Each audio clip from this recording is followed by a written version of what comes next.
What is up, Outlap F1 Nation? This will be season 6. This will be episode number 11? 12. I didn't update that. So there, we're off to a flying start. This is the 2024 Chinese GP race review. You've got Andy, and I'm along with Cody tonight. We had thoughts of a potential full boat show, at which point I had all sorts of boat horns ready to go in the sound bar here, but alas, Deanna is literally stuck in the air. Her flight got delayed, so we wish her safe travels and just want her to get home all good and all safe. So it's just me and Cody tonight, but Cody, my man, how do you enjoy the late night, early morning, and how you doing otherwise? I thought it was going to be brutal, and it was a little at the end. I ended up, kind of being wishy-washy with my plans. Thought I was going to watch it in the morning, then thought I was going to nap and get up for the race, and I ended up just, doing my college thing and staying up playing video games until it was time. And I did make it to the end barely, but yeah, it was a little rough the next day. But it all ended up being worth it. I think I'd much rather watch it live. No, totally agree. It was definitely. I would say that the show overall was actually worth staying up for at as late as it was or as early as it was. And we'll hop into all that in just a little bit. But if you found us, first and foremost, welcome. Welcome along. You can find our show, as always, Twitter or X, Instagram, Discord, Reddit, and, of course, YouTube. At Outlap F1 Podcast is the handle for all of that. You can see our link tree in our show notes. You can see our link tree on any of the social media apps. You can do us a solid if you like what you're seeing and you enjoy what you're hearing. If you're on YouTube, you can click, smash the subscribe button or click the like button if you're so inclined. If you're on your favorite podcasting app, you can leave us a 5-star review. Just as a general reminder, we are on our new Apple Podcast thread. If you were on Apple Podcasts before and you can't find our new stuff, all you have to do is search out for the show again, find the new thread, like and subscribe to that one, and then you're all good. If you don't feel like doing that, just go to our link tree. It'll take you right to it. That's the easy way, one stop, and you're all good there. You can email the show, chatnow@outlapf1.com. I'm going to stop talking about the website for a long time, but it'll come back when it does. And as general thank you, Outlap F1 Nation, thank you so much for stepping up. Continuous monetary support, and we love all of you. So special thank you to Dean Warwick, Yuri Dolchester, Paul Weaver, Quentin Warden, Kevin Kelly, Regan Stanzik, Timothy Brown, and of course, Jonathan Scott. If you'd like to become a member of the hashtag Outlap F1 Nation and get our shout out every episode, you get it for free. This is what you get. You can leave us $1, $5, all goes into making the show better, all goes into investing in new equipment, upgrading the equipment we already have, and trying to make our product a little bit better for you, the listener. Final reminder, you can check out the good folks at Manscaped. You can get 20% off and free shipping with our code OUTLAP. That's OUTLAP if you are inclined to shop for those types of products. All right. Cody, my man, what do we have for a headline of the day? I didn't have great inspiration for a headline of the day, so I'm going to go with that I stayed awake barely, and that is a signal that this race was at least decent, because if it was going to be a stinker, I would have been out cold by like lap 20. Overall, I thought it was a fun weekend. It was good to be back at seeing the track in China. I thought the sprint, at least at the very end, even turned out to be pretty fun and interesting. And we ended up, seeing some mix-ups, some drivers in places we didn't expect. And yeah, overall, thought it was a decent race. Yeah, mine is kind of in the same vein as yours, believe it or not, and it's not a bad show for 3 a.m. local. You could watch a lot worse, actually, at 3 in the morning, and I was glad that I actually managed to get through the whole thing live. And my other headline is, boy, oh boy, my boy Lando, giving me the full run of emotions all weekend. He's good, he's bad, he's okay, and he's good again. Wow. Literally all of it in the course of just 3 days. But anyway, we will get into all that. If you're not sure what I'm talking about, we will get you all caught up on that in just a second. I did not warm up the board. Oh, boy. Hang on. 1 second. And of course, now I can't find anything I'm looking for. There we go. All right. So we will start back all the way to Friday. We will start with the sprint qualifying because that's how they did it. So we're going to take you through the sessions that had impact on the weekend. The first one was the sprint qualifying. So we will start that with. All right. Going out in P20 in Q1 of the sprint qualifying was the number 2 of Logan Sargent. P19 was Yuki Tsunoda. P18 was Alex Albon. So no Williams out of Q1 here. P17, Esteban Ocon. P16 was Pierre Gasly. P15 was Lance Stroll. P14 was Daniel Ricciardo. P13 was Nico Hulkenberg. P12 was Kevin Magnussen. And P11 was George Russell.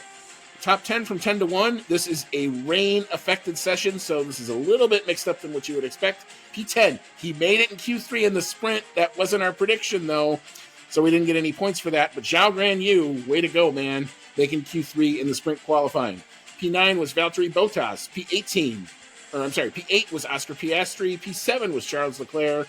P6 was Sergio Perez. P5 was Carlos Sainz. P4 was Max Verstappen. P3 was Fernando Alonso. P2, Lewis Hamilton. And in P1, master of the changeable tricky conditions, 157.940 sees Lando Norris in the McLaren. All right, Cody, big thoughts on the sprint quali. I did like that the rain mixed it up a little bit because, it's no fun when Max Verstappen's going to win everything and he's starting from the front all the time. So it was pretty exciting to see Lando and Lewis Hamilton qualifying for the front row for the sprint. Haven't seen stuff like that in a little while. It did get thrown a little bit for a loop there when Lando's lap time got deleted and then reinstated. So you were kind of wondering who was actually going to be on pole there for a few minutes, but it was good that his lap got reinstated. I guess just maybe a small mistake on the steward's parts. But I thought it was a pretty exciting session. I don't actually, usually, here I am doing a podcast with you here, and I feel like my fandom might be slightly tarnished by the fact that I don't usually tune in for sprint qualifying. But I probably should have for this one because it looked like it was actually a pretty cool session. Yeah, I mean, the first two were pretty much straightforward, and I would say the big headline out of that, we talked about in our preview episode how we both, at least I, thought McLaren were not going to do very well. That got kind of blown away. Actually, believe it or not, in the practice. All of a sudden, I'm looking, and their first sector times are really good. Their second sector times are really good. Their third sector times ain't too bad. So it was like, wow, like, they went into the weekend thinking damage limitation, and here they are. They easily made Q3. Then we get the start of the rain, and the rain came in enough time in between when Q2 ended. Actually, it started, believe it or not, in Q2. Everybody got one run in Q2 on dries, and then the rain opened, then the skies opened up. And that meant that George Russell, who gets caught out because he tried to set one fast lap, it was okay. But then could not set a second flyer. So that was the end of his run there. Then everybody goes out in Q3 on enters. And meanwhile, the rain actually got really wet. Like it was almost actually by the end of that session, drivers were saying almost full wets. And when do you ever hear that? Yes, exactly. Yeah. So as the track continues to deteriorate, meanwhile, it's this new surface. It's this new surface that's got all this lack of grip on it anyway, and drivers are just ice skating all over. Mm-hmm. Verstappen goes off, Alonso goes off, Hamilton goes off, Lando goes off not once on one lap, but twice, as it turns out. And then we get, the final lap. He puts it on pole. He's 2 seconds faster than everybody, and then all of a sudden my heart drops because I watch the name drop on the timing board from first to ninth. And I'm like, no, where did he go off? Because I watched that entire lap. I'm like, okay, I got the lap before he went off twice. That lap was not going to count. But I'm like, what the hell? Where did he go off? And then he's even asking, where did I go off? And all of a sudden then, like rising from the ashes, the name pops right back up on the top of the board. And then I'm like, what? That's just, you never see that. So here's the ruling, here's what the computer did, here's what the humans did, because it's basically human override.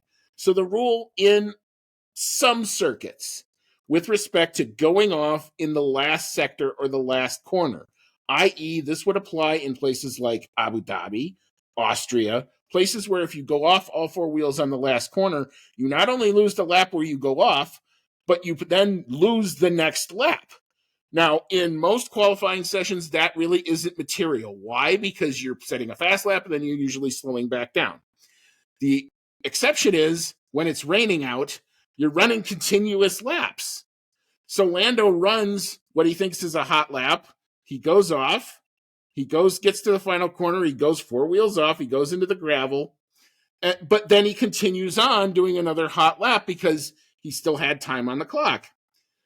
So the original ruling was, since he did that, that was what led to the deletion. That was the computer doing it. Now, you have to read the race director's notes, and it is at the discretion of the race director for which circuit that rule applies to. It did not apply here. If you look at the last turn 16, there's a gravel trap. There's no way to get an advantage. So if you go four wheels off, you're at a disadvantage. That's why they reinstated it as quick as they did. They didn't program the computer right with the right race director's notes. That's why it fell, and that's why it came back. Now, that is confusing as all hell to try to explain that to a fan. Yeah. I had to research it like 3 different times. And sure enough, I went back and looked at the FIA doc spot. It's not there. There was some really good reporting by some people who were there. Luke Smith had it. Chris Medlin had it.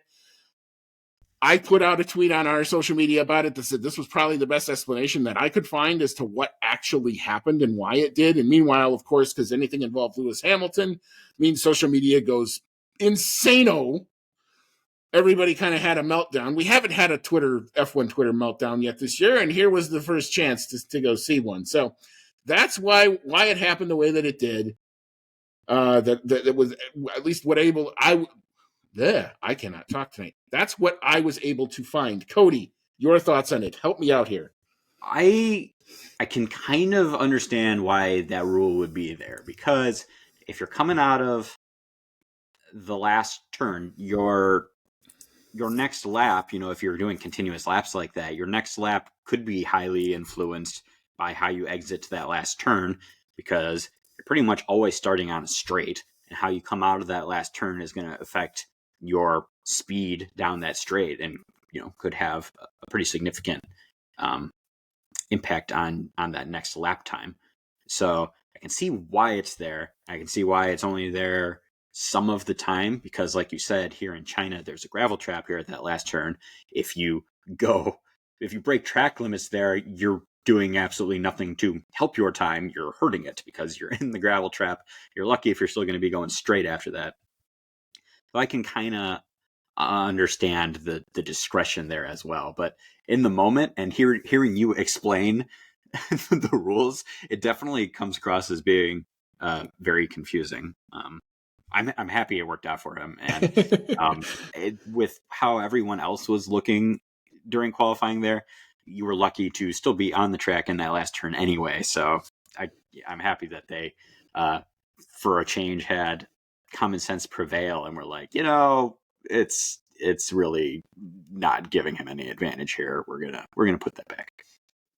And they did it with enough time to where, I saw some people were like, well, and then the race engineer would tell Lewis to slow down because he thought he was safe. I go, no race engineer worth anything is telling anybody anything until the checkered flag, until they cross the line, because the drivers needed max concentration. You would only do that if it was like a Q2 versus Q3 type deal and you thought everybody was safe. And even then, if you're a race engineer that's worth anything in those conditions, you're waiting for your driver to cross the line, and then we'll deal with the fallout, if any. So that theory, I saw that a few times pop up. I'm like, that doesn't hold anything. But anyway, that's the rule. That's why it went off the way that it did. Hopefully the next time the FIA will program the computer correctly. All right, so we'll move on into that sprint. Cue this up again. We'll just listen to the same quality sound again because I don't have one really for the sprint. So it's a good here's our sprint results. All right, P20, He did not finish. We will have to talk about his race. That was Fernando Alonso in the Aston Martin. P19 was Nico Hulkenberg. P18 Logan Sargent. P17 Alex Albon. P16 Yuki Tsunoda. P15 Pierre Gasly. P14 Lance Stroll. P13 was Esteban Ocon. P12 was Valtteri Bottas. P11 was Daniel Ricciardo. P10 was Kevin Magnussen. P9 just missing out on the ever elusive point for Kick Sauber. That was Zhao Guanyu.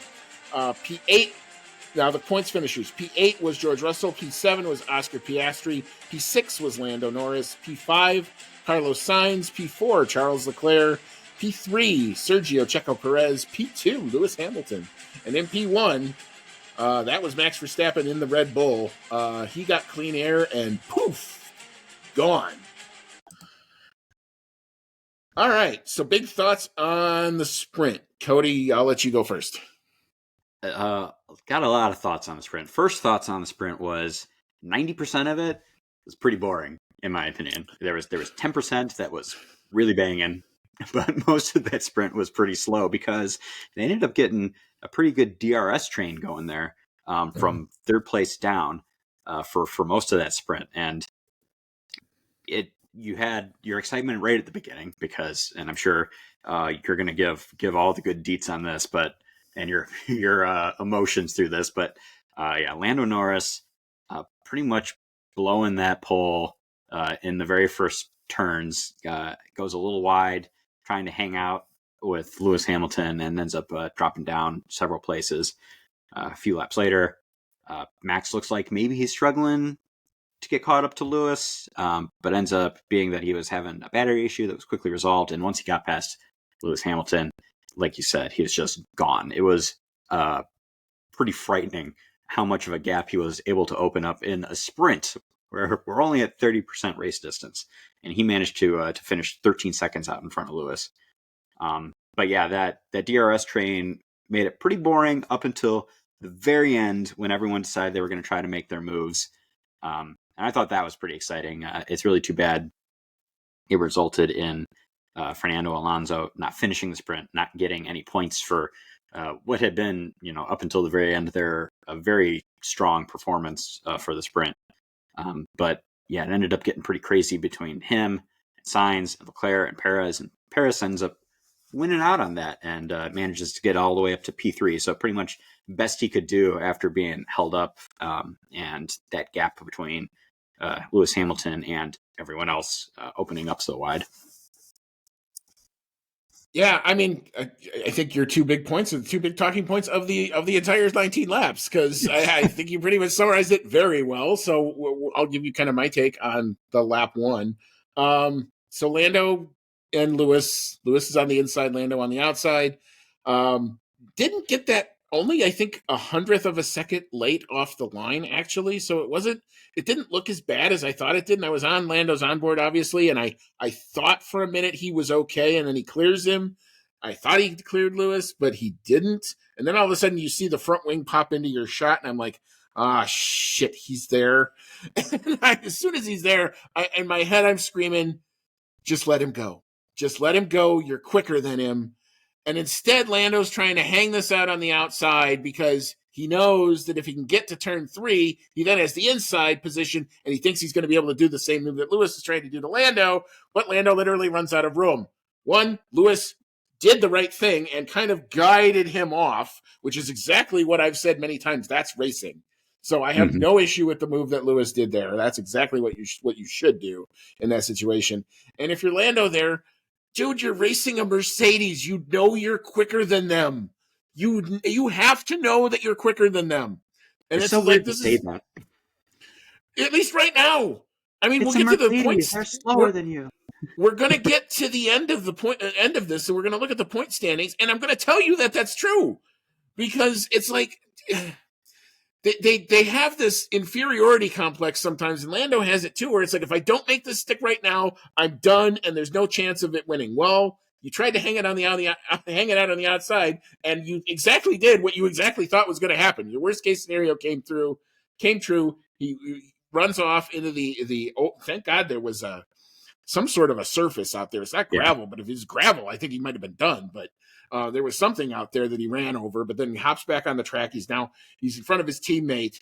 And then you're right. Yeah, he just got in that DRS train, and that was pretty much it. Even if you had pace, you could not do anything with it, for most of them, until we got that big kerfuffle over P3 between Alonso, Sainz, Leclerc, and Perez, who decided to finally just give us all the show we'd been like yearning for the longest time.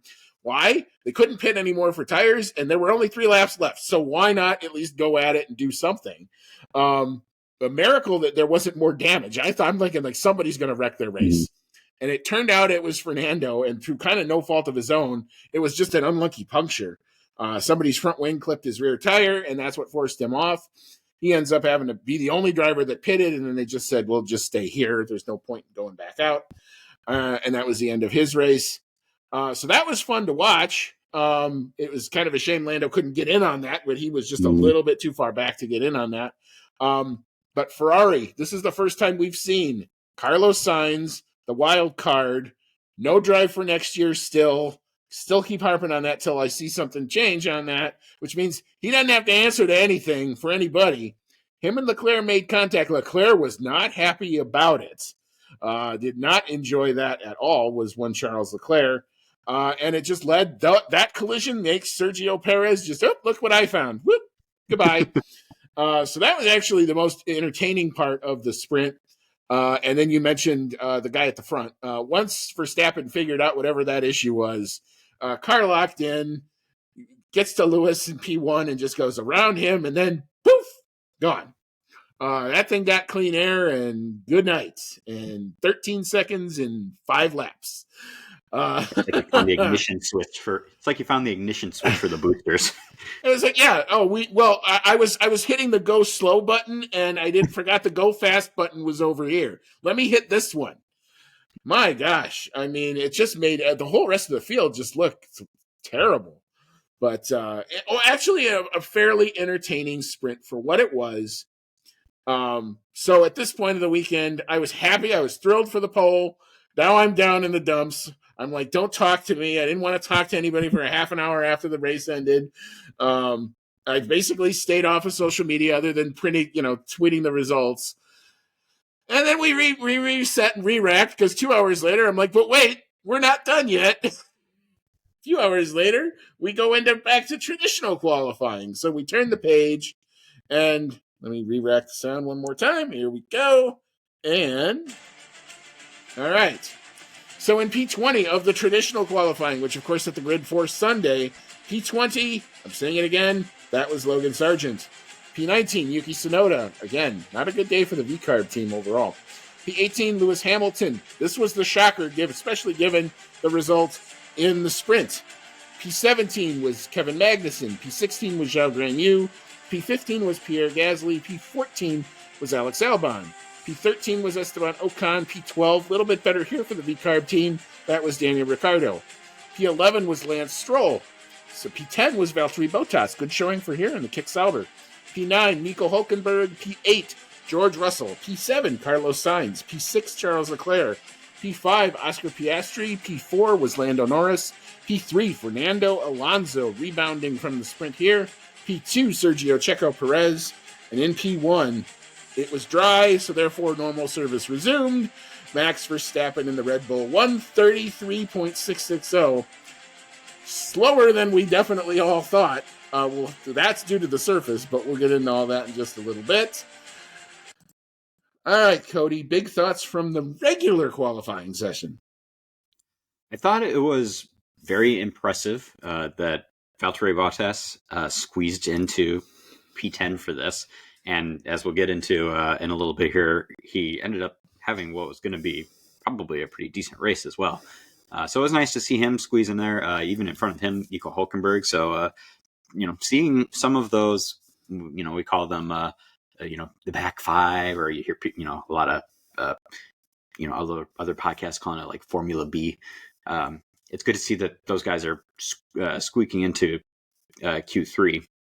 But yeah, pretty much like you said, it got dry and it went right back to run of the mill. You got Max Verstappen, Sergio Perez closing out the front row.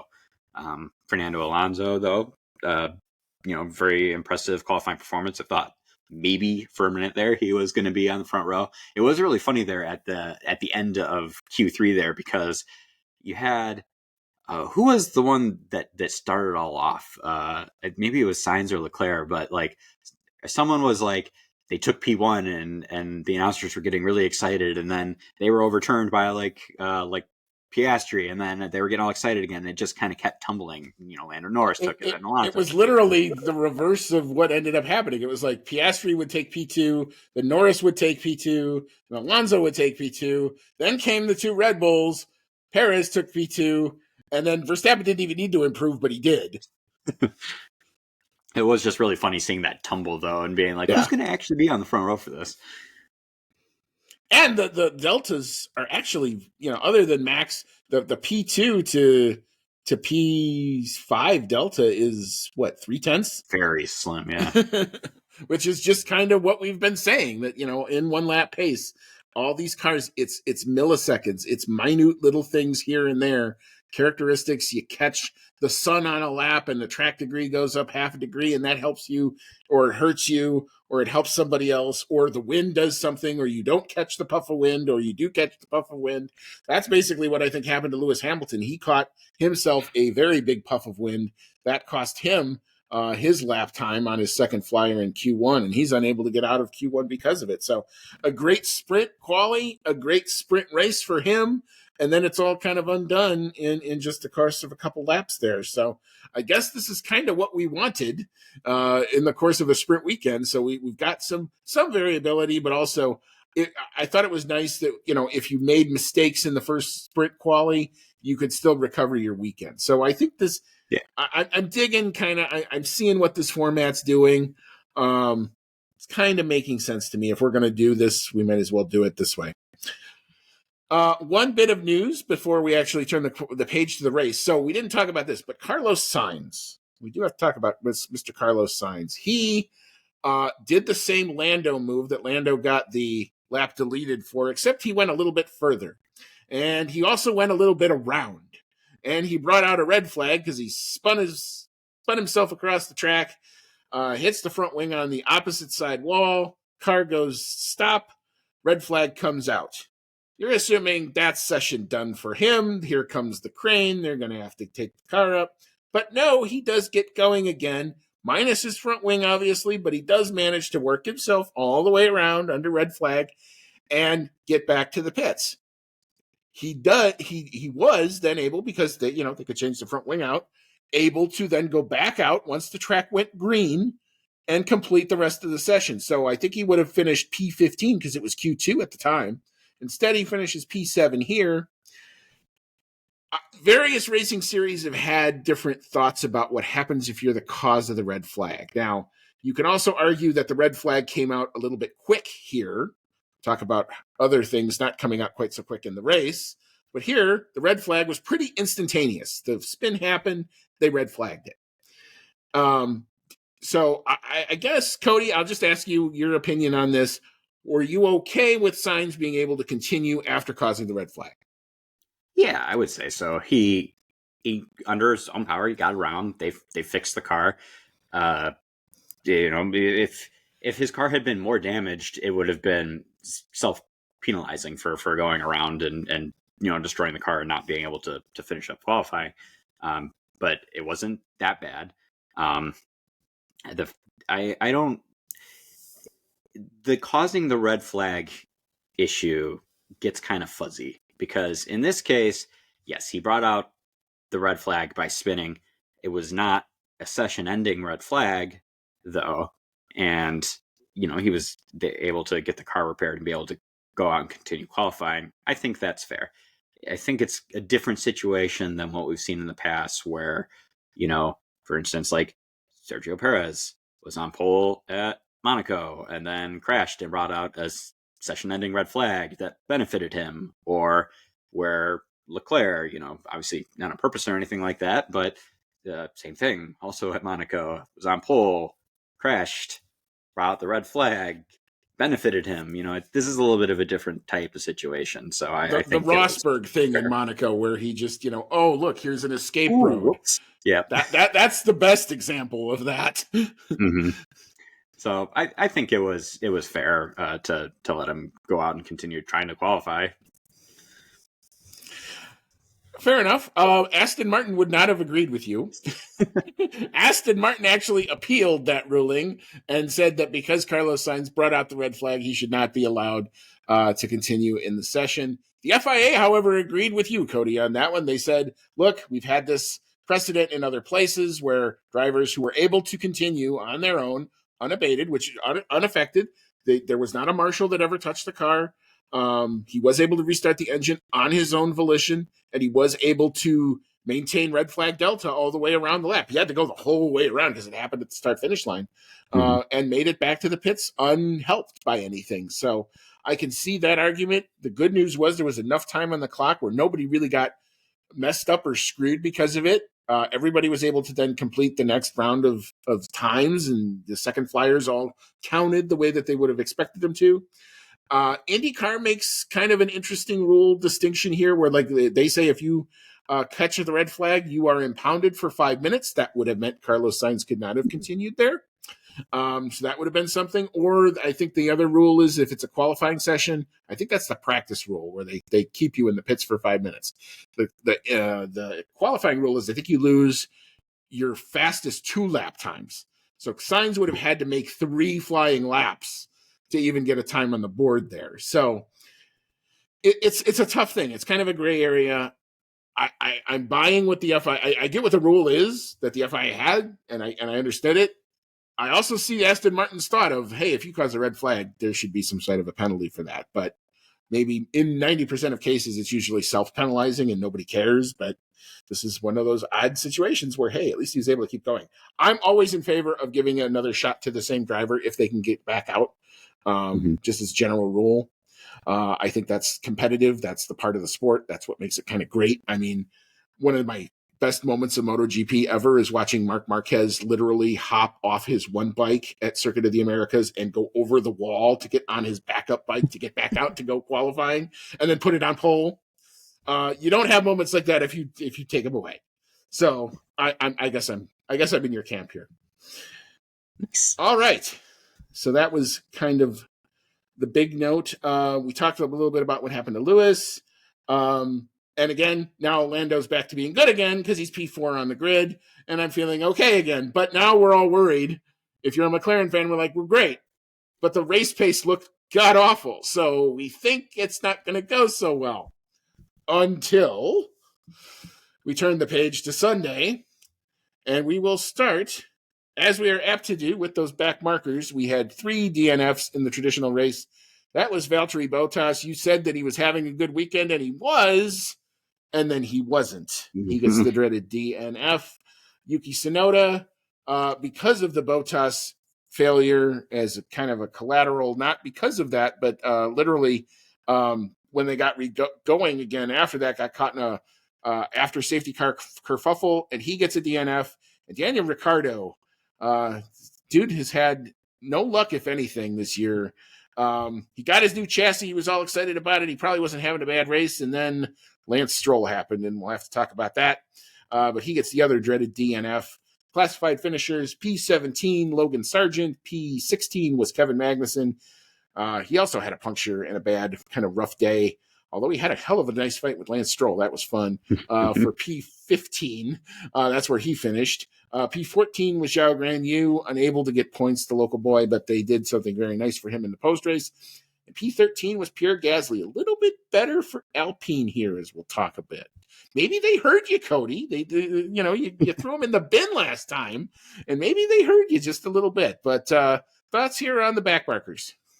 I'm going to keep throwing them in the bin until they score points, which they did not do, even though it was better.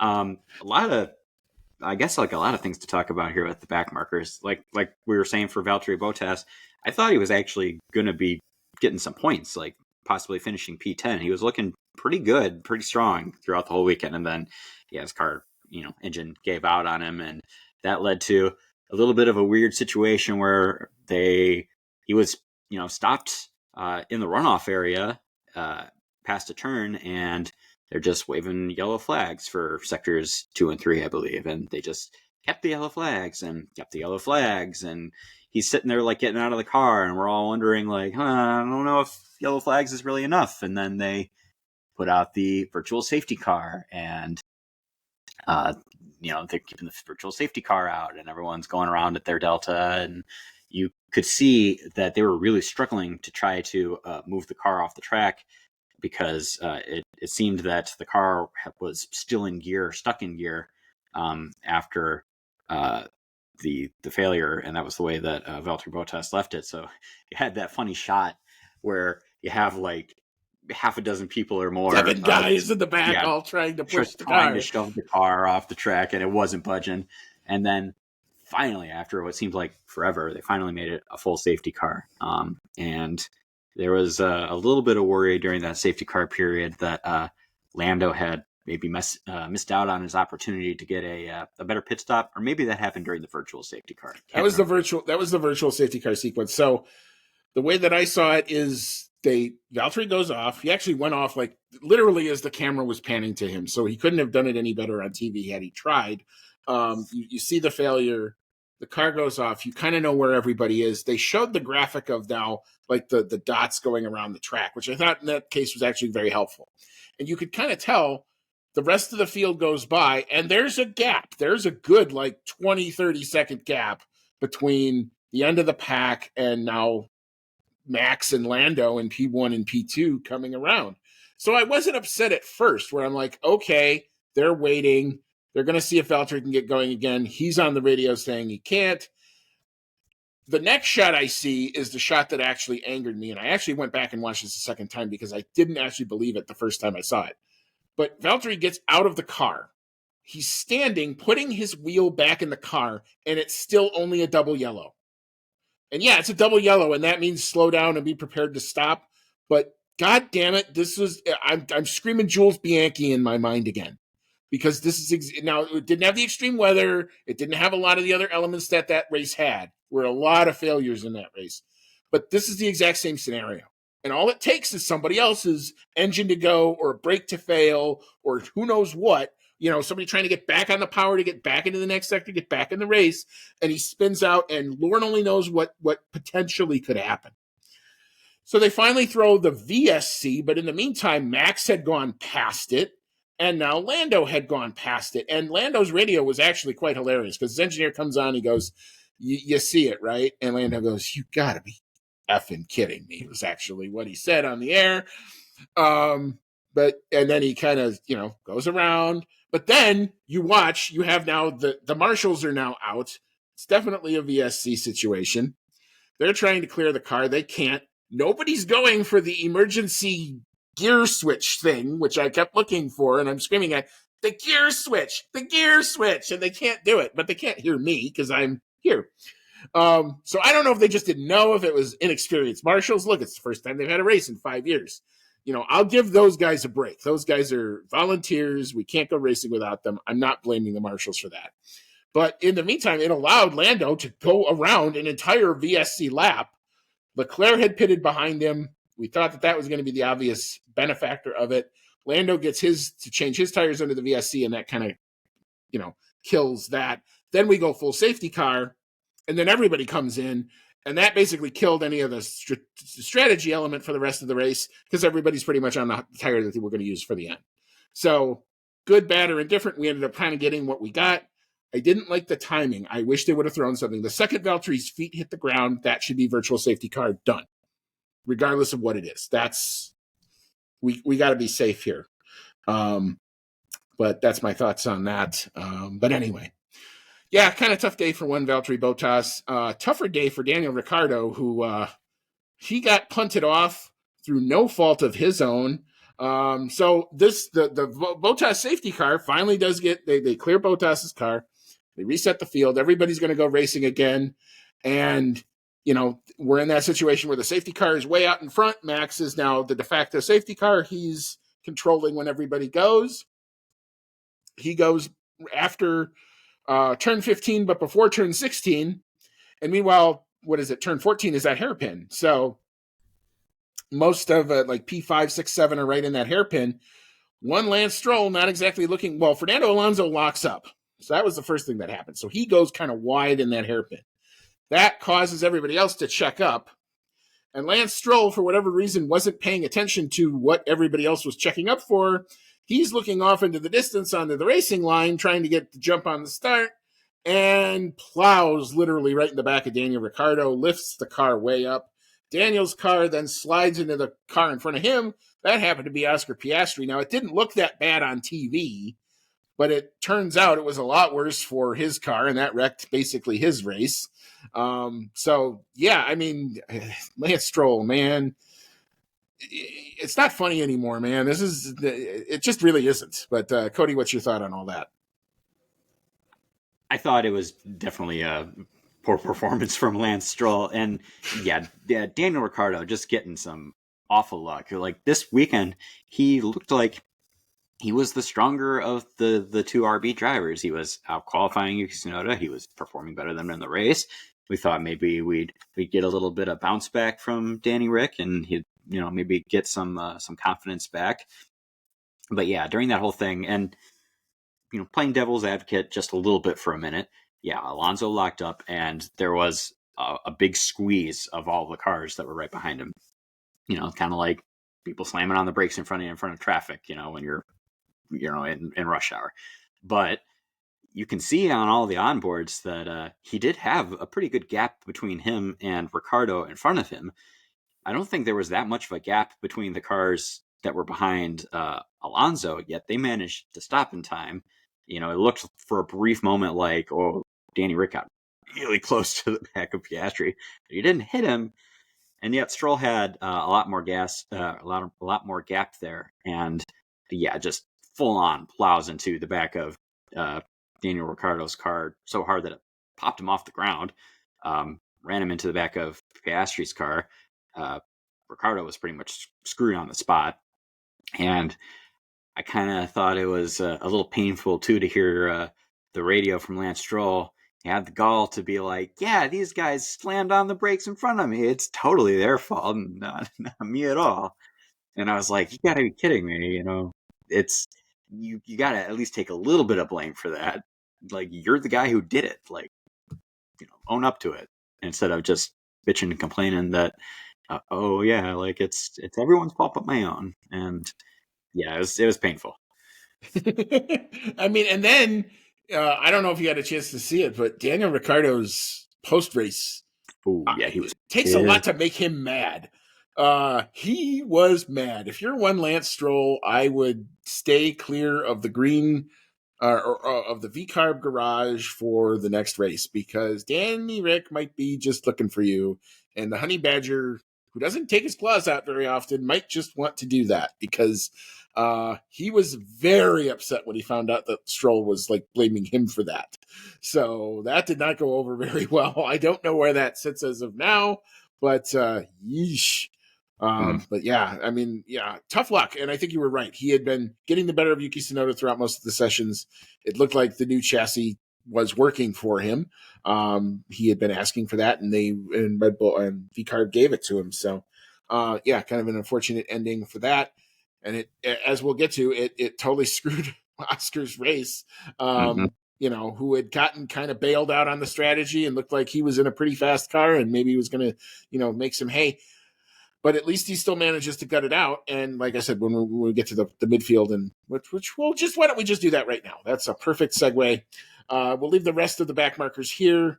And we'll go on. So P12 was Alex Albon. P11 was Esteban Ocon. Alpine almost in the points, but not quite. P10 was Nico Hulkenberg. P9 was Lewis Hamilton. P8 was Oscar Piastri. P7 was Fernando Alonso. P6, George Russell. P5, Carlos Sainz. And P4, Charles Leclerc. This is the first race of 2024 without a Ferrari on the podium. Cody, I think that's as good a place to start as any. So what'd you see from the Ferraris? Just not a whole lot of race pace. No, they definitely weren't showing themselves, at least in this race, compared to Lando Norris. They did not look like they were the second best. Well, I guess you could say that they maybe were the second best car, debatably, and maybe Lando was just driving the pants off his car because Ferraris were still in front of Piastri. by some margin. I think even before he had his diffuser mucked with, but yeah, they definitely didn't look as close to the Red Bulls as maybe we were getting an impression of from some of the previous races. It was yeah, not the best showing from them. It was uh, a bit of an interesting. It was playing out to be some interesting strategy from them because it looked like they were planning on doing one stop for Leclerc there for a Yep. while, Yep. and then ended up getting kind of thrown out the window by the whole safety car thing. But um, they looked like they were going to be playing around with strategy. He ended up having the better performance out of the two of them pretty much through the weekend, which I think this is the first race this year that had both drivers in it that Leclerc outperformed Sainz. So, pretty strong performance from him there. Is still getting really good points out of it. Leclerc's had pretty consistent performance at least throughout the first 5 races. Yeah, I hope that it's just kind of a one-off thing. Maybe this track didn't suit them as well as some of the others, and I'm really hoping that for the races we're going to in the future here, that it'll be back to a closer performance gap because nobody likes it just seeing the one team running out in front all the time. We were all getting our hopes up. Well, and I tend to agree. I mean, I think you had the strange surface that nobody knew about, including Pirelli, which is kind of a other sub story, by the way. You had the changing weather conditions, and yeah, I think that just maybe the topography of this track just didn't necessarily suit the cars. And if their off weekend is P4 and P5, that still means they're still probably pretty good. So, I mean, yeah, they're not on the podium here. Yes, they couldn't close to Perez or Norris here, but I think if you're a Ferrari fan, this isn't time to hit the panic button. I think this is more of a one-off. The only thing that would make me hit the panic button is if you have Carlos Sainz trying to, get his elbows out a little bit more against his teammate if his teammate's not ready for it. Maybe now Leclerc is ready for it. So, but that's really the only thing that I see. I didn't see them do necessarily anything wrong. I thought the strategy to what Leclerc was doing to take the shot at the one stop was probably, I think, the right move. And we never got to see how any of that played out because of the timing of the safety cars. So that pretty much killed the strategy element of what we were going to see there. Good recovery drive for Lewis Hamilton, P18 to P9.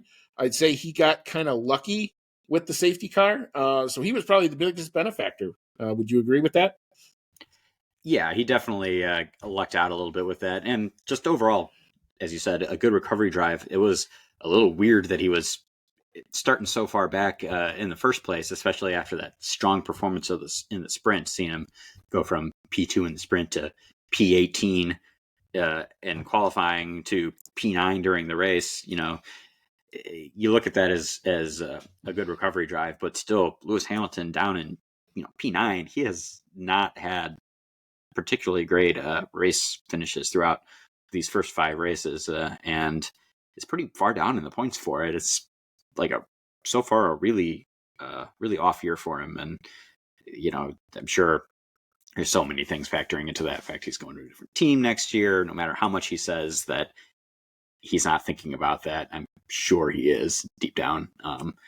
And yeah, the Mercedes car, despite being better than last year's car, is still pretty far behind a lot of the other cars that are out there, and that it's got to be frustrating for him to have to drive that. He was making many complaints about the car over the radio throughout the race, being like, "Man, these tires are slow." I think they started him off on He was on the on the softs. softs at some point. Yeah, Yeah, he really didn't started him like on the that. softs.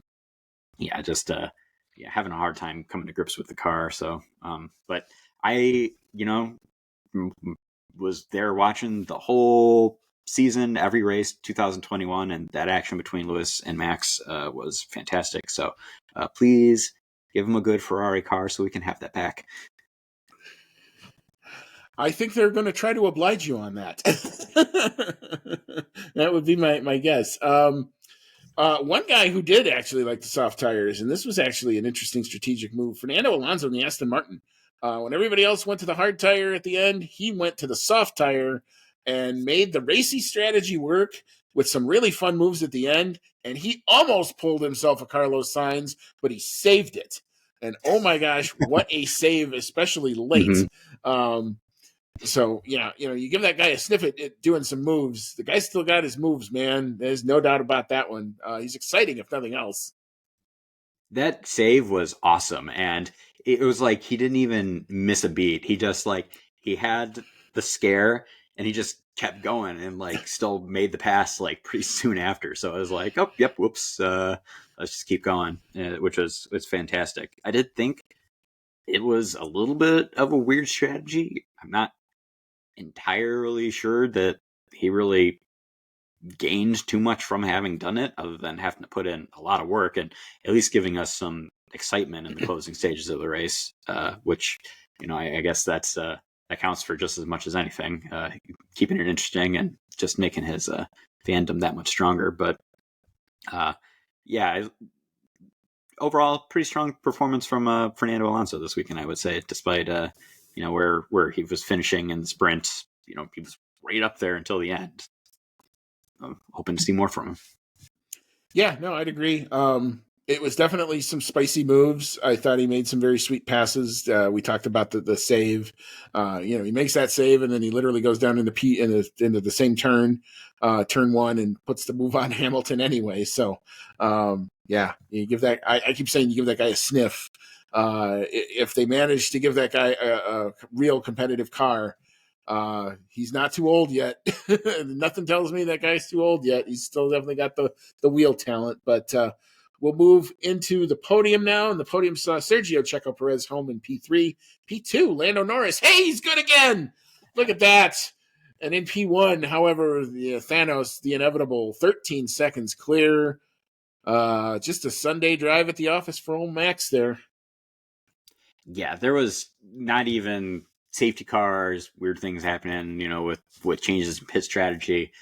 None of it was going to change that. He nailed, the restart and everything. And once the only thing that happened was his race gap wasn't as astoundingly huge at the end, like we were all expecting it to be. But yeah, he looked pretty much unstoppable this race. Everyone was pretty much figuring he had that one in the bag, but at least we had the excitement of Lando Norris being on the podium. He looked really good throughout the entire race as well. Was holding his own perfectly well.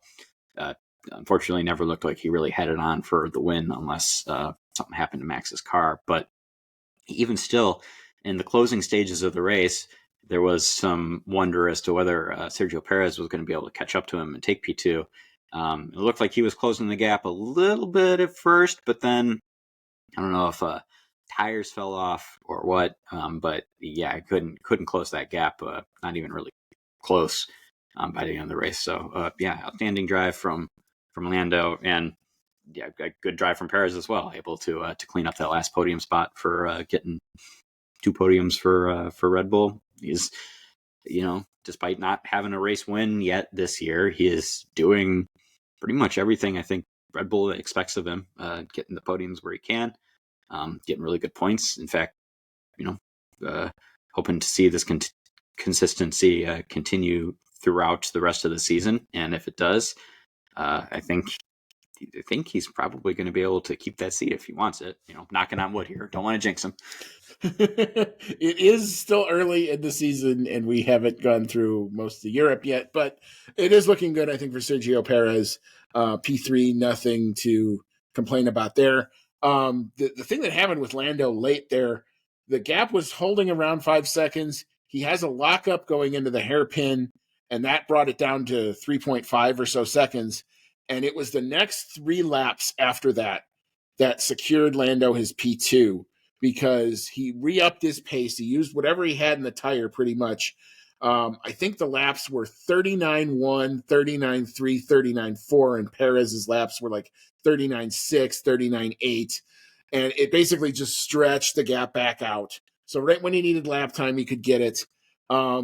Just made it look like the uber importance, at least for McLaren here, was track position and semi-clean air. If they got caught, obviously in the sprint, Where Oscar was, it was very hard to make moves, very hard to overtake. Your cat agrees with that, I would surmise there. Lando, being now up in P4, had a really nice move on Fernando Alonso early that got him into P3. Because of the weirdness with the virtual safety car and the full safety car and all the shuffling there, he gets into P2. And because with Max being so far gone so quickly, Lando's in clean air. So, he was actually able to benefit from that, maintain his pace. He thought, he's coming on the radio and he sounded as surprised as anybody. He goes, guys, our pace here is really good. We're racing Ferrari. Let's go. And I was so glad to hear him say that, because so many times, this season I've heard them like, we're racing the Mercedes and we're not even going to bother with the Ferraris. And I'm like, no, you at least got to put a shot and see if you can maybe take one of them. Here they were obviously able to do that, at least with Lando. Now, we never got to see what Oscar could have done or would have done because of the damage, but it was encouraging on a track, again, where they came out on the Monday and said, well, we're going to be damage limitation. We don't think we're going to be very good. Slow speed corners all around. Lando just said, screw it. I'm good. So, hey, he was voted driver of the day, and I actually will agree with that. All right. And I don't really have anything else to say about Max, other than Red Bull in clean air, make car go really fast, and goodbye. And that was pretty much it. So really no real major issues. I was trying to conjure up some sort of a brake duct thing or something to maybe have the thing maybe die and give Lando a win. I was unsuccessful in that. There was that one radio transmission where he goes, I ran over debris. And I literally looked up when I heard that. I'm like, don't you tempt me. No way. And there wasn't. He was fully in control. He was all fine. That was the only way he was going to lose that race. Then I'm thinking, he pulls the Lewis Hamilton and he wins it on 3 tires because he's that fast. He might just do that. But anyway, nobody touching Max here this weekend, especially in the dry. All right. So that is your Chinese Grand Prix in the books. We will take a quick break. We will recap where it shakes out with all of the standings after that.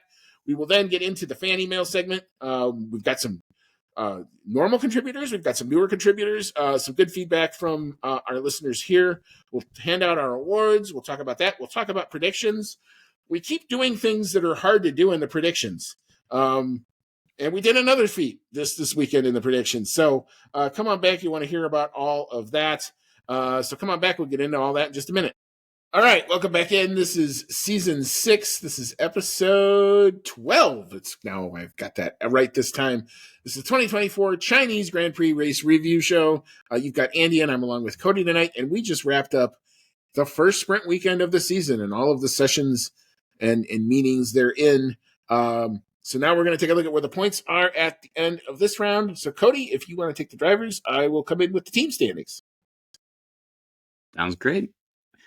In first place, we've got Max Verstappen, which is, going to be the story probably for a while now. First place for Red Bull. He is now a full race win clear of Sergio Perez in second place in the other Red Bull. So Max has 110 points. Sergio Perez with 85. Third place, Charles Leclerc in Ferrari with 76 points.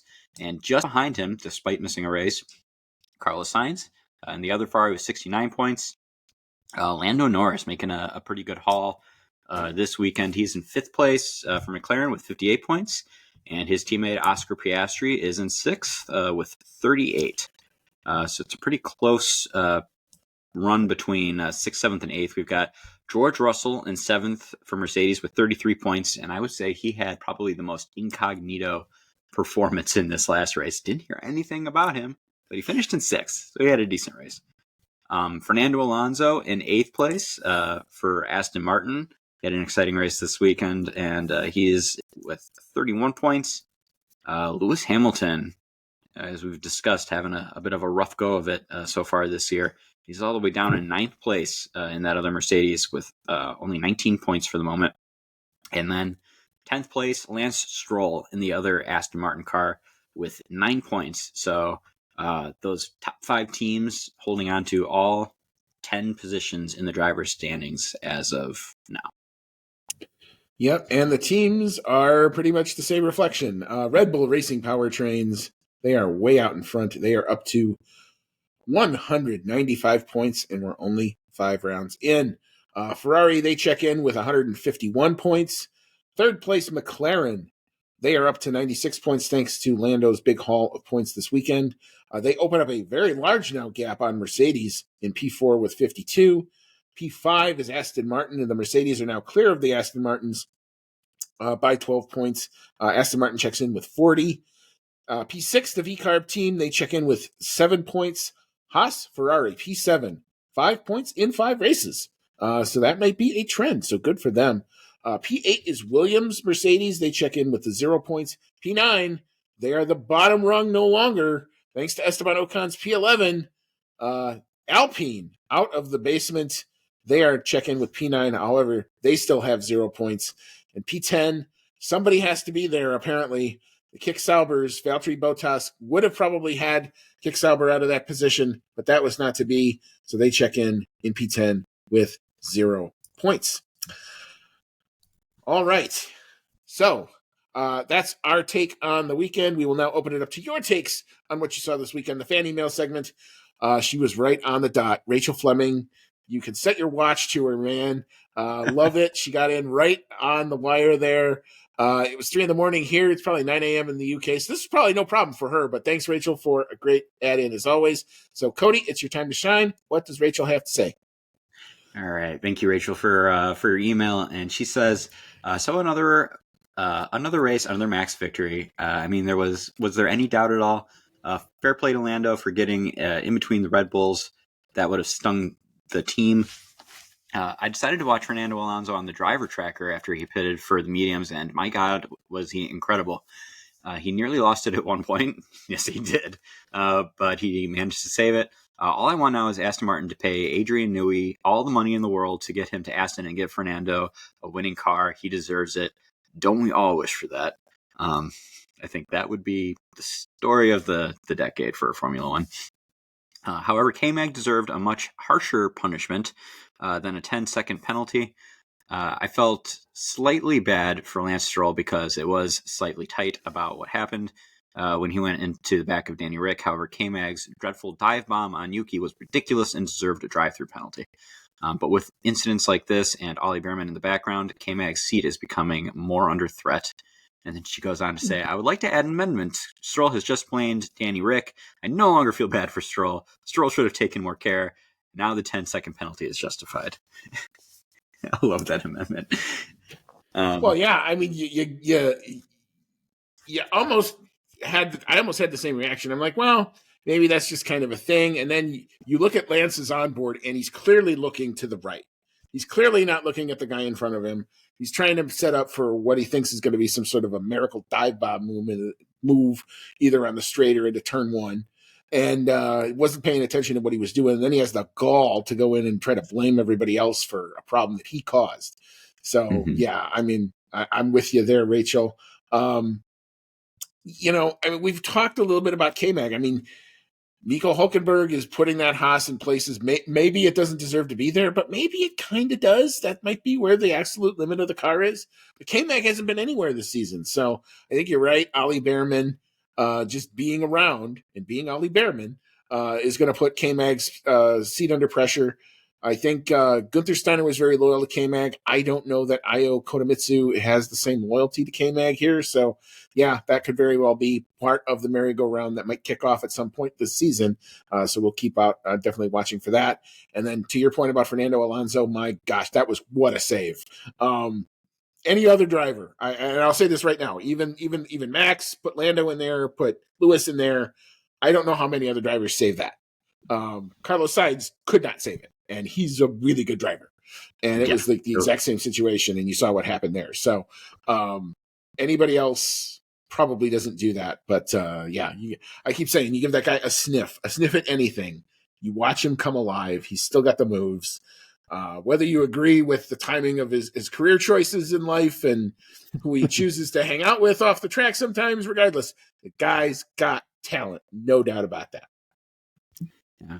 As far as K-Mag goes, I will be actually a little sad when he is no longer in that seat. And I actually kind of wish K-Mag was in a better seat, because despite the fact that, he kind of seems penalty prone and, perhaps incident prone and isn't competing quite as well as Hulkenberg this year, he is really fun to watch race. When he is getting into it, he really races hard and will defend his position really strongly, and I think it's really fun to watch. Like we were saying earlier, that some of the best fighting in this race was between K-Mag and Lance Stroll for one of the last positions that was running on the track, but it was really fun to watch, and he seems to do that a lot. So, K-Mag's going to have an outstanding sports car career already waiting for him. Like him and IMSA, it feels like pea in a pod. So and we've already seen that, and he's already done some really good stuff there. He just needs to kind of refine it. He still might be able to rate. Well, I think his dad retired finally, but at one point it was going to be like a father-son duo in the Corvette there. So, look for that guy to do a Le Mans run. Look at that guy to do some Daytona 24s. Even if he's not in Formula One, he's not done as a driver by any stretch. Unfortunately, he might not be in the F1 merry-go-round. But still, a hell of a personality, a heck of a nice guy off the track, and a hell of a competitor on it. So, it's kind of unfortunate the way it's going to go. But I don't think he's done for sure. Good. I hope not. Our next email comes in from the Formula, and they said, not a bad, let's try that again. Not a bad race weekend overall, especially for Lando. Unfortunately, I had to watch the sprint race in Spanish because ESPN didn't upload any English versions on demand. This has happened numerous times before, unfortunately, so I need Outlap F1 to get an affiliate code with Rosetta Stone or Babbel so I can learn some Spanish. That's fantastic. Also unfortunate, but fantastic. Also, I just wanted to make it known how much I enjoy having Nico Rosberg on commentary. Every time he talks about a driver's error, I just hear "finish him" in a Mortal Kombat voice as he piles on the passive insults. Even Crofty was catching some Rosberg strays. I'm here for it. And if you're just listening, Mr. The Formula, I hope you know that I have a really big smile on my face because I got a genuine laugh out of me. So thank you very much for being on. In terms of the Spanish thing, one, I'm sorry, and two, mi español es muy mal and not practiced anymore. So my Spanish is very bad. And ESPN Deportes is as fun as it is. Other than adios pelota, I don't really know what else I can give you there. I'm just very much out of context, even though I took 4 years of it in school. But my recommendation would be F1 TV. It's worth the $70. You don't have to deal with ESPN or cable or any of the BS that comes with it. Signing in or having extra accounts or any of that. F1 TVs are, if you want Spanish commentary, it's there for you if you really would like that. But you get all the sessions. They upload literally within 5 minutes of the session going off the air. So they're great about that. They've actually they've done a really nice job of making that better. The platform works. My only complaint has been sometimes when the driver comms don't work, and then I usually tweet their help, and then they get on it and they try to fix them, and usually 90% of the time they're fixed by the end of the race. So that would be a alternative for you there. We're going to talk about Nico Rosberg after our next comment because you are in the pro Rosberg camp. Our next commenter is in the anti Rosberg camp. I was happy for Lando at the end of it. He just gave me the whole gamut of emotions. So 1 minute I'm up, the next minute I'm down, and then he's okay again. Then he was really great in the race. So, and who knows what to think about what McLaren's aspirations were here, and if he obviously exceeded them. Andrea Stella, even in the post-race interviews, was like, we don't know why we were so good, and we have to look at that because we would like to kind of, replicate that. So I have a theory. My theory is I think the direction of the wind greatly affected that car. We talked about it in our preview that we were going to have wind coming from different directions and very gusty. In certain situations, I think especially in the sprint, the wind was coming from a different direction where it was coming from the whole rest of the weekend. And then in the race, it was coming from exactly almost 180 degrees to the opposite. So because of all of that, I think that helped the McLaren car out, obviously. Honestly, and they were able to. It helped with the tire life and the tire deg, and meanwhile the track got more and more rubbered in. That surface you could clearly see where the racing line was by the end of the weekend, where you couldn't see that, especially at the start. There was definitely a different color to the track, so I think a combination of all that probably helped McLaren's fortunes here, and Lando especially because of it. And once he gets confidence, once he's confident in the car, you can see what this is the result. He was awesome. Yeah, I agree. He continues to surprise me. Like back when I started watching Formula One, or when he was just starting out, I wasn't really a believer in his abilities, but he's definitely shown over many seasons now that he definitely has what it takes, and that first win will come soon enough. Our next email comes from Jenny Donahue, and she says, and this cracked me up looking through the emails as well. The disparity here. She says, I don't know about what I saw, but we'll give thoughts on what I heard. Nico Rosberg in the commentary box with Crofty. Never again. He was so unpleasant and came across as cocky, which is fitting, bothered and uninteresting. And no banter or quick wit. Never again, please. So some scathing remarks for Nico Rosberg, which, just quite the disparity from the formula being like, yeah, sure, more Nico Rosberg, why not? I think I fall comfortably in the middle. I did think he has some, interesting insight, having been, a very successful driver in some quite modern machinery, even more modern, just as modern as Jensen Button, who also does a lot of this commentary. And so he's got that good insight into up to date strategy and calls, and perhaps what people are actually thinking versus what they're saying, and what and that sort of thing. And I think that type of insight is very interesting to hear from him. I do see how he could maybe grit on your nerves a little bit, because he does kind of come across as like, I know a lot about this. I am the subject matter expert, and he's not afraid to disagree with other people's opinions. He did on the commentary disagree with a lot of Crofty's calls on things. They had very differing opinions on things like penalty calls, or what a driver might do, or what they were thinking, if it was a good idea. So I guess that's a long-winded way of saying it's definitely not everyone's cup of tea, and I'm not surprised if you did not enjoy his commentary. But I personally don't think it was that bad. I think I am in the camp of, I would call Nico Rosberg, where he is as a commentator right now, still very much an acquired taste. If you've decided you like him, he's the breath of fresh air, and you like him, and that's totally fine. I find myself hating his delivery style. It sounds like the guy who's like laughing in the background and pointing, but then what he actually says a lot of times is exactly right, and that like angers me more, where it's like, I really didn't want to like you, but I can't disagree with you, type of thing. And there's a lot of what he says that sometimes is like right on. Like, he said exactly that Lando screwed up in the sprint, and I didn't want to hear it because I was angry at the time, but I actually went back and listened to it. I'm like, well, but he said the right thing. He was right about it. And so as angry as I was, and as upset as I was, and he was right there to call everybody on it. And I feel so bad for Lando and all this other stuff. Well, yeah, I did too at that minute. But yeah, he has some working to do with getting in and out of.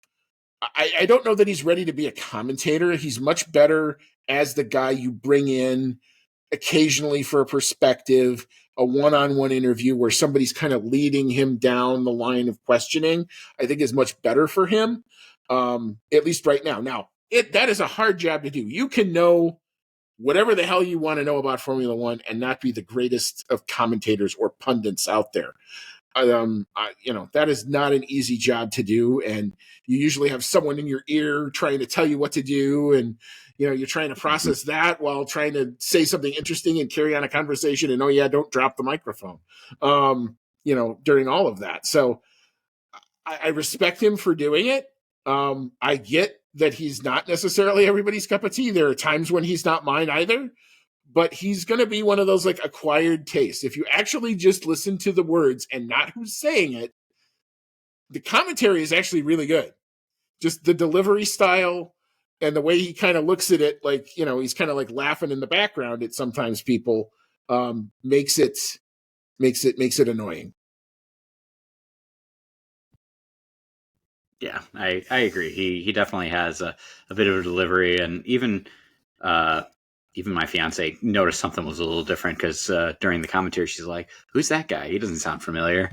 So even she can tell the difference in just different commentaries throughout the race. Our next email, our last one, it looks like, comes from Andrea Hanna, and they said, Max Verstappen and Lando Norris, masterclass. Didn't expect McLaren to be ahead of Ferrari. Oscar's tire management is still a problem, but he'll get there. Aston with Alonso's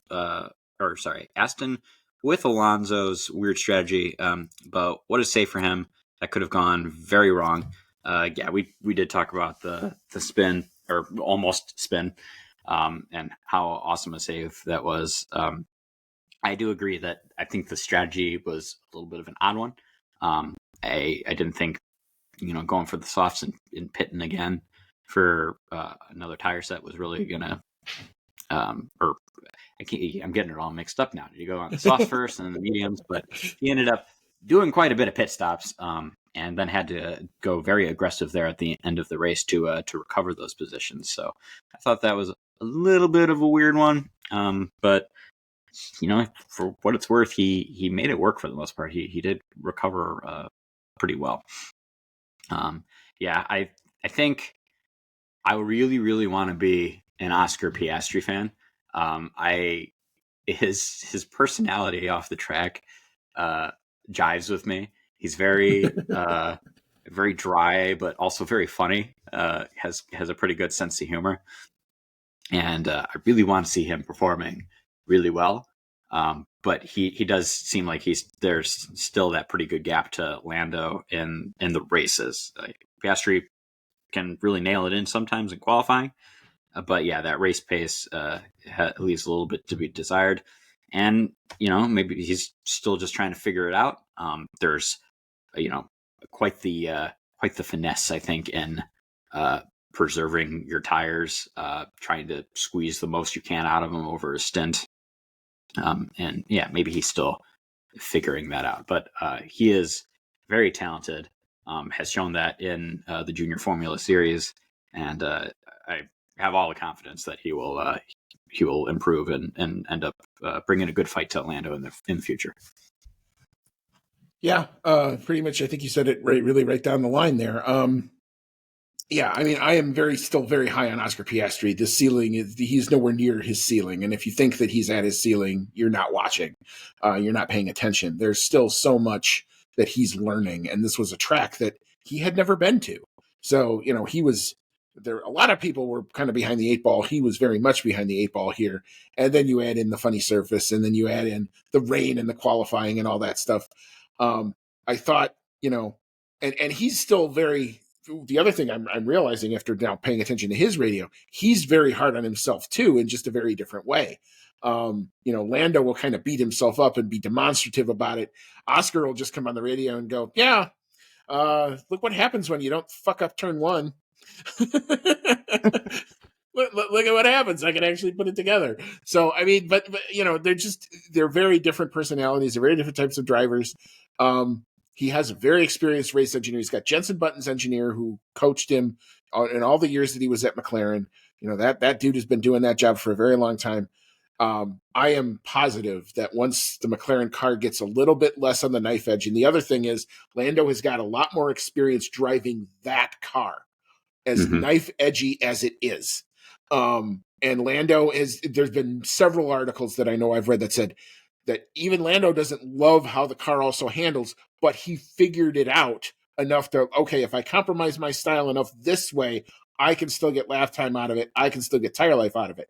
I don't know that I've seen that art yet with Oscar, because he's still trying to figure out kind of what his driving style is. And then the car hasn't been there. So when we see some upgrades, when we see maybe the reg change, if he can get a car that suits him just a little bit, I think you're going to see his star start to shine really, really quick, because there's a ton of untapped potential for one Oscar Piastri.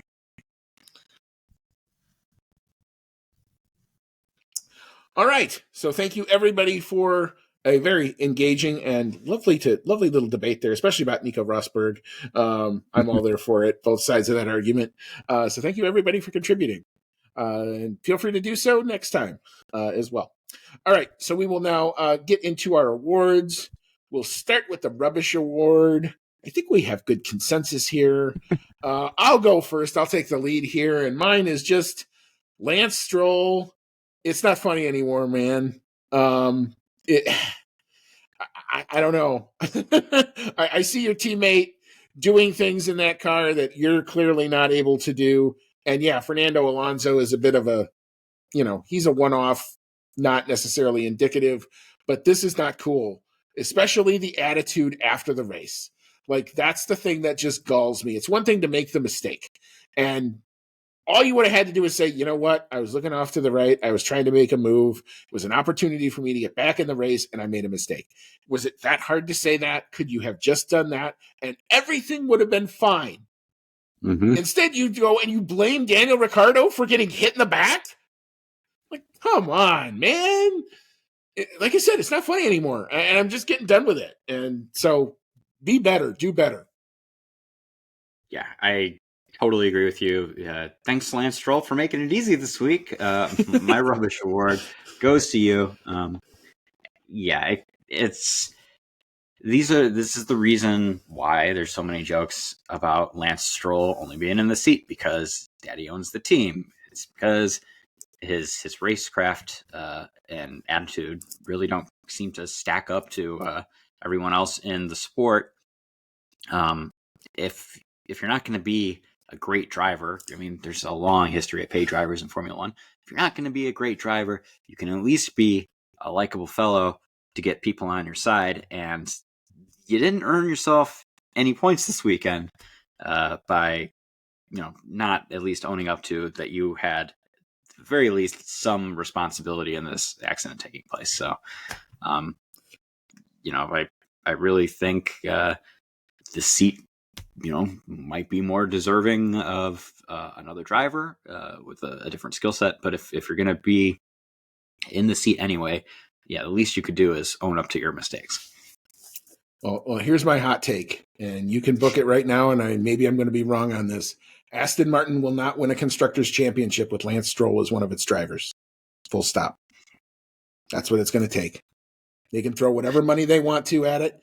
They are trying that. They are fighting that fight with one arm tied behind their back, and it's not going to happen until they realize that it's not going to happen.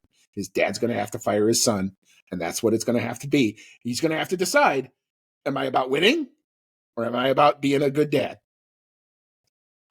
I think you can be both. I think you can be a good dad by telling your sit, by telling him maybe this isn't for you anymore. That's true. Yeah, I think you can still acknowledge, like, Lance, we need the very best in this car, and I am sorry, but I don't think that this is for you. I don't think you're going to stack up enough.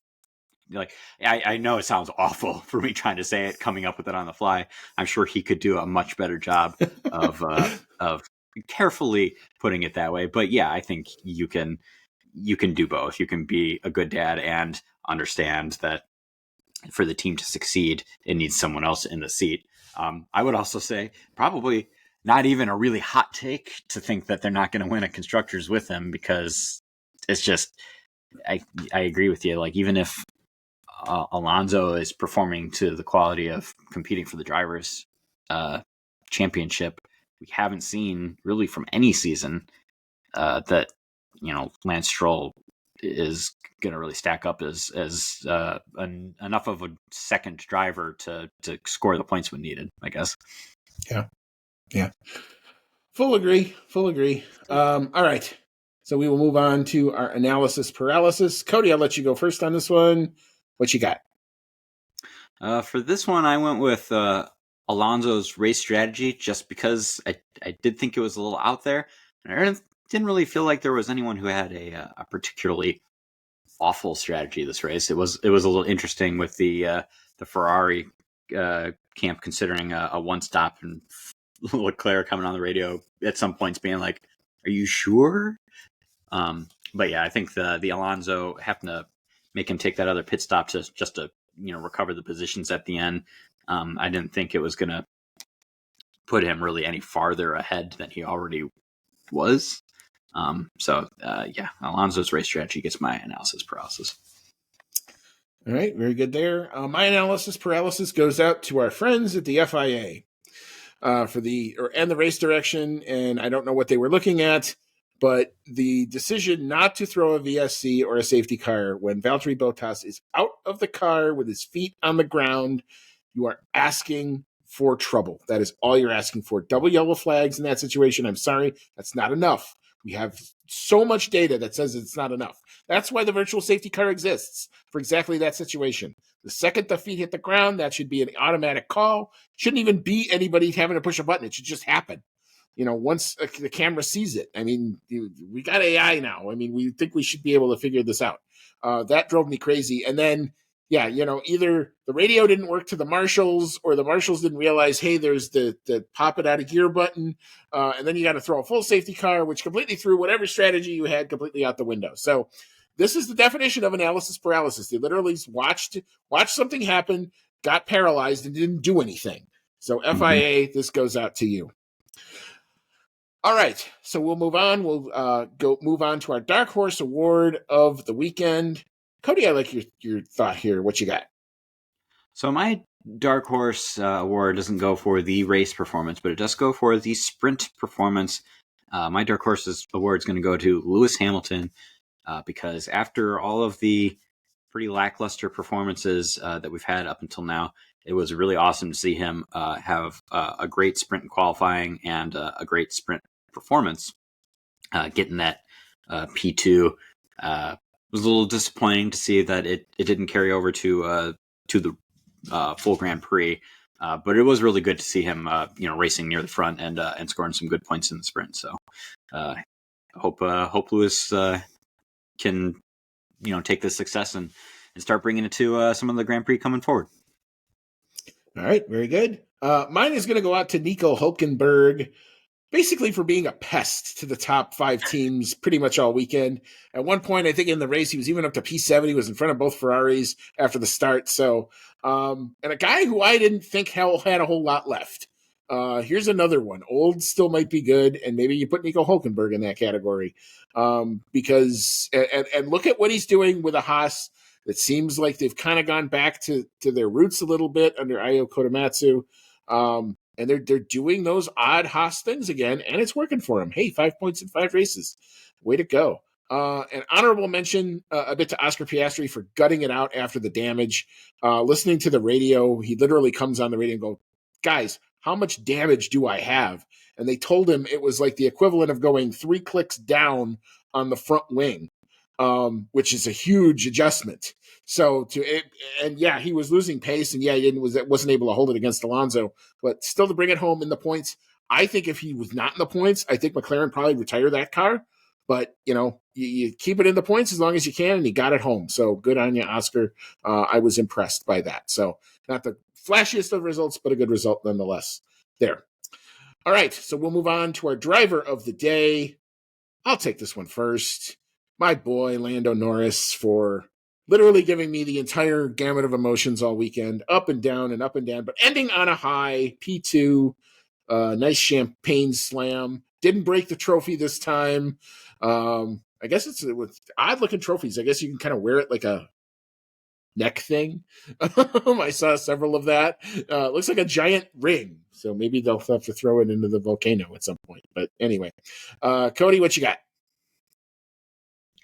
I am in agreement with you. Driver of the day is Lando Norris. I think anytime you get a driver who's going to be splitting the Red Bull drivers, they're going to be a top contender for driver of the day. And yeah, Lando made that McLaren look awesome this weekend, much to everyone's surprise. Even McLaren didn't think that they were going to perform that well, but I don't think that they told Lando. I think he just was like, "Oh yeah, it's going to be great. We can definitely make something out of this," and he did. So yeah, excellent performance from him. Definitely worthy of the driver of the day vote.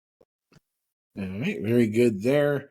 All right, so we will now, before we hop on out, we will get into our predictions, and we've done something again for the first time this season. We've tied. We each end the weekend with 6 points. Cody, you got the pole sitter.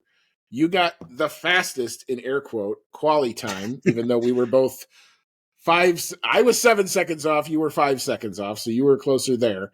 You did get P1 on the podium. You got, again, in air quotes, the fastest lap time because we were both way off again on that. Not surprising. It's just what Outlap F1 does. You know, this is what we do. You got the prop bet. Zhao did not make Q3, and you got P1 on the sprint podium. I got 6 points on the weekend. I got the pole sitter for Max. I got P1 on the podium for Max. I got the P6 bonus for George Russell. I got the P8 bonus for Oscar Piastri. I got the prop bet as well. And I also got P1 on the sprint podium. So we split this weekend, 1/2 to 1/2. Good going. But that's still an impressive score. 6 points for each of us is pretty darn good, especially considering it's a track we hadn't been to in a long time. Mm-hmm. All right. So I guess that brings us to the end of the China recap. We'll put this weekend in the rearview mirror. We'll take a week off, and then we will get geared up. It's time. The fake lake is waiting. Pomp and circumstances, the celebrities, the weird driver intros. We're all here for it. It is.